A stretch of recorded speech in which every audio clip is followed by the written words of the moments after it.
나는 젊었을 적부터 사주팔자를 참 많이 믿고 살았다. 사주는 나에게 삶의 설명서 같은 것이었다. 운이 좋을지, 고비는 언제쯤 올지, 어떤 해는 조심해야 하고 어떤 사람과는 궁합이 맞지 않는지 그 모든 것을 사주를 통해 이해하려 했다. 사실 그건 인생을 예측 가능하게 만들고 싶은 마음이었다. 불확실한 인생이 두려웠던 젊은 나에게 사주는 불안함을 다독이는 일종의 위안이었다. 20살 무렵이었다. 친구 따라 간 동네 사주집에서 처음으로 내 팔자를 보았다. 낡은 다락방 같은 공간, 오래된 책상에 앉아 사주를 풀어주던 노인은 내 생년월일씨를 적더니 이내 고개를 끄덕이며 말했다. 이 사람은 물이 많고 화가 부족해. 평생 기운이 차갑고 몸이 늘 약하겠구먼. 큰 복은 없지만 자식 덕은 있겠어. 그 말 한마디가 이상하리만치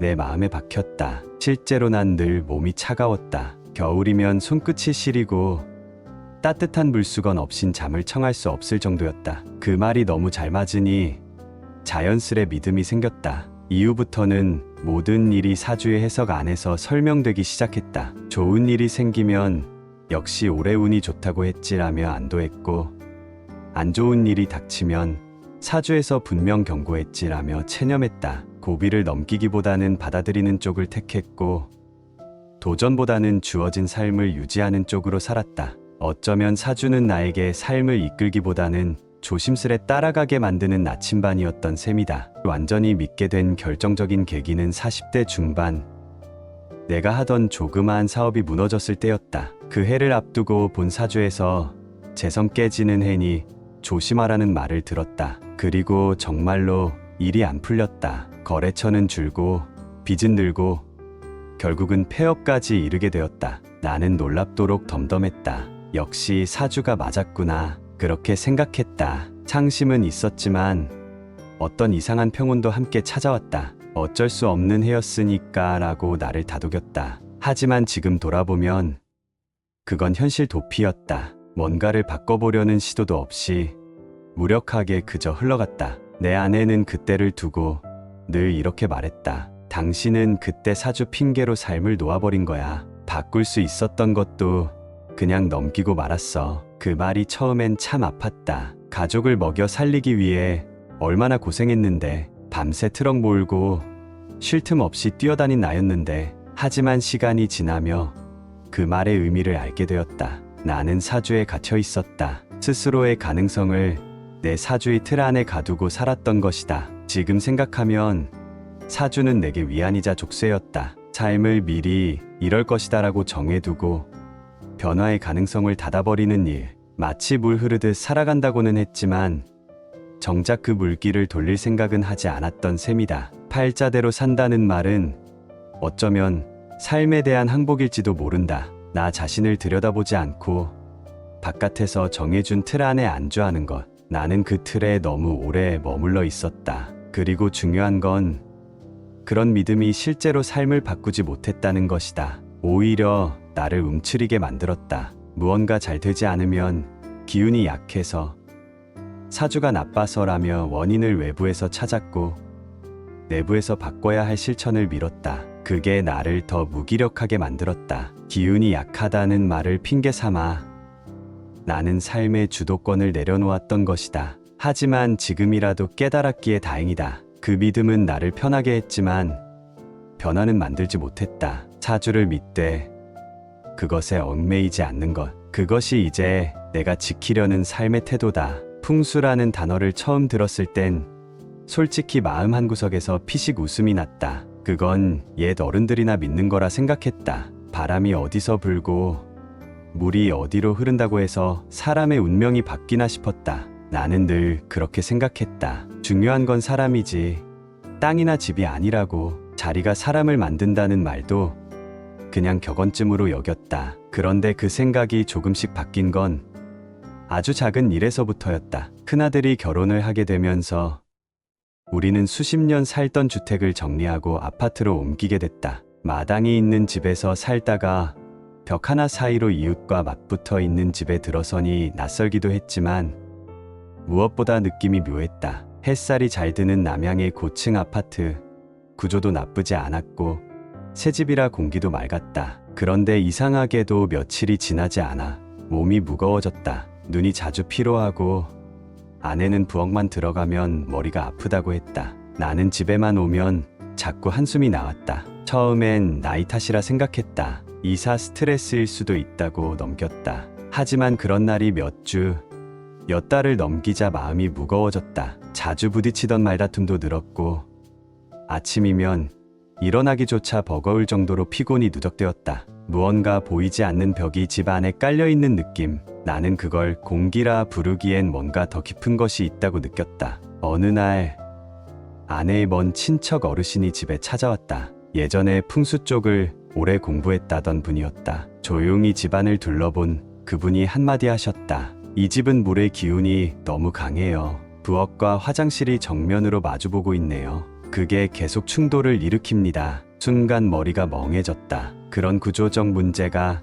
사람의 기운에까지 영향을 준다는 말은 처음 들었다. 아내는 그날부터 풍수책을 읽기 시작했고 나는 흘깃흘깃 보기만 하다가 결국 나도 손에 쥐게 되었다. 그 안에 써있는 말들이 하나둘 가슴에 들어오기 시작했다. 기운은 머무는 자리를 닫는다. 사람도 땅에서 기운을 받는다는 말이 자꾸 떠올랐다. 그때부터 조심스레 집 안을 바꾸기 시작했다. 화장실과 부엌 사이에는 작은 가림막을 세우고 침대 머리는 햇살이 먼저 드는 방향으로 옮겼다. 거실 한가운데에 푸른 화분을 놓고 현관에는 둥근 조명을 설치했다. 그 변화는 작았지만 놀라운 일이 벌어졌다. 마음이 달라진 것이다. 한동안 말수 줄고 예민해졌던 내가 다시 웃게 되었고 아내와의 사소한 다툼도 줄었다. 잠도 깊어졌고 피로도 서서히 사라졌다. 무엇보다 중요한 건 내 안에서 다시 살아야겠다는 힘이 올라오기 시작한 거였다. 그제야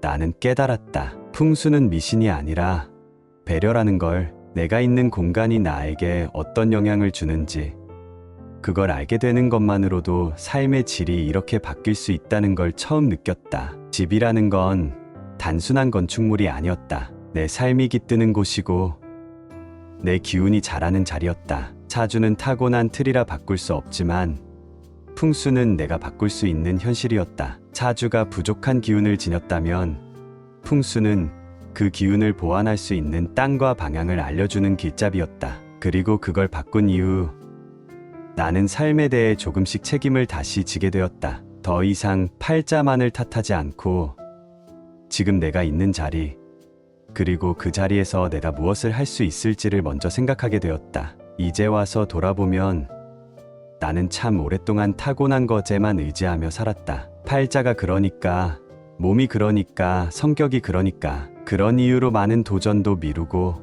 변화도 꺼렸다. 하지만 이제는 안다. 사주는 내가 출발한 자리일 뿐이고 풍수는 그 여정을 안내해주는 지도 같은 것이란 걸. 사주는 내 안의 기질을 알려주는 것이다. 예를 들어 나는 물기운이 많아 차가운 성향이라 했다. 그럼 나는 따뜻한 기운이 필요했던 것이다. 예전엔 그저 나는 그런 사람이니까 라고 말하며 스스로를 차갑게 만들어갔다. 하지만 풍수를 알게 된 이후 나는 그 성향을 부드럽게 덮는 방법을 찾아가기 시작했다. 집 안 곳곳에 따뜻한 색감을 더했다. 화분도 동그랗고 생기가 도는 녹색 위주로 두었다. 현관에는 조명과 향을 두어 귀가할 때마다 기운이 부드럽게 들어올 수 있도록 했다. 그리고 아침이면 커튼을 활짝 열고 햇빛이 방구석까지 닿게 해두었다. 창문을 열어 바람이 돌도록 해두고 식탁에는 항상 과일 하나, 작은 초 하나를 두었다. 그게 다 기운을 살리는 일이었다. 처음엔 이런다고 뭐가 달라지겠어 싶었지만 하루 이틀,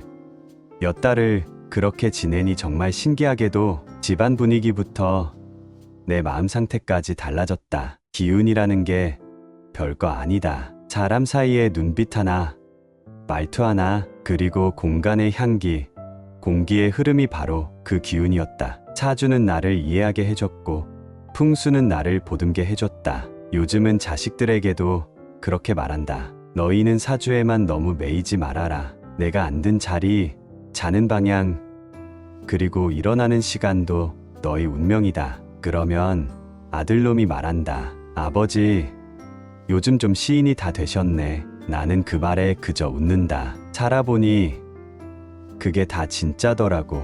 우리 삶이란 사주의 기질 위에 풍수의 흐름이 깔릴 때 비로소 온전해지는 것 같았다. 팔자는 안 바뀌지만 그 팔자가 놓이는 공간은 바꿀 수 있다. 그리고 그 공간의 기운이 바뀌면 우리 삶의 리듬도 달라진다. 이제 나는 내 인생은 이래서 안 된다고 말하지 않는다. 대신 내가 있는 자리를 먼저 바꿔보자고 생각한다. 소파를 조금 옮기고 침대 방향을 살짝 돌리고 식탁의 자리를 바꿔보는 것. 그 작은 변화가 내 마음에 바람을 불게 한다. 삶의 틈을 만들고 새로운 흐름을 들여온다. 풍수는 결국 나를 돌아보게 하는 일이다. 나는 왜 이 자리에 앉아 있는지, 왜 이쪽 방향을 보고 잠드는지, 왜 이 공간에서 답답함을 느끼는지, 그걸 하나하나 살피다 보면 결국은 나를 다시 알게 된다. 내가 무엇을 원하는지, 어떨 때 편안한지, 어떤 기운이 내게 필요한지